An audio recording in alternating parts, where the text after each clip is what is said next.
Hello friends, সবাইকে জানাই good evening. আজকে আমি আবার একটা ছোট্ট ভিডিও নিয়ে চলে এসেছি। আমার মতো কারা কারা চা প্রেমী আছে তাদের এই ভিডিওটাও নিশ্চয়ই ভালো লাগবে। তো আমি চা প্রেমী হলেও কী হবে, আমার কিন্তু সকালবেলা আমি চা খাই নাই বলতে গেলে। আমি বিকালবেলা হলে আমার একটু চা চা করে মনটা। তো সেই অর্থে আমি চা প্রেমী কিনা জানি না, তবে সকালবেলা আমি যখন বাবা মায়ের কাছে যাই তখন বাবা আমাকে চা করে খাওয়ায়, তখন সকালবেলা চা খাওয়া হয়। নাহলে নিজে যখন আমি চা করে খাই তখন শুধু আমি বিকাল টাইমেই চা খাই একবেলায়। তো আমার চা পাতা শেষ হয়ে গেছিলো, তাই আমি বাজার থেকে চা পাতা আনিয়েছি, ওই জন্য সেগুলো একটা কৌটোর মধ্যে ঢেলে রাখছি। তো ভাবলাম যে একটা ভিডিও করে রাখি। সত্যি কথা বলতে চা পাতা যত সুন্দর হয় চা খেতে কিন্তু ততই ভালো হয়, চায়ের কালারটা খুব ভালো আসে, তাই না? আমাদের বাড়িতে তো পাতা চা আর দুধ চা খাওয়ার জন্য আলাদা আলাদা চা আসে। আমি অবশ্য দুধ চা প্রেমিক।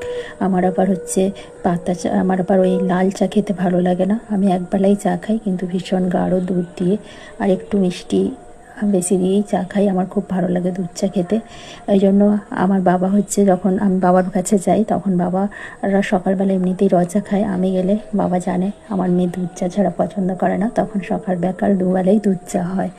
তো আমার মতো কারা কারা দুধ চা খেতে পছন্দ করেন অবশ্যই কমেন্ট করে জানাবেন।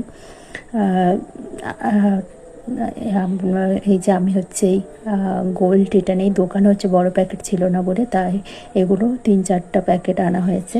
আমি এটাই খাই দুধ চায়ের জন্য, গোল্ড টাটা টি। তবে হচ্ছে দুধ চায়ের পাতা আলাদা আর লিকার চায়ের পাতা আলাদাই হয়। লিকার চায়ের পাতা দিয়ে দুধ চা করলে কিন্তু সেটা একদমই ভালো হয় না, আবার দুধ চায়ের পাতা দিয়ে লিকার চা করলে সেটাও ভালো হয় না, তাই না?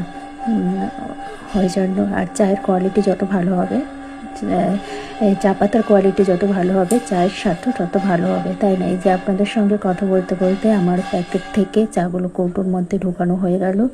থ্যাংক ইউ আমার ভিডিওটা দেখার জন্য।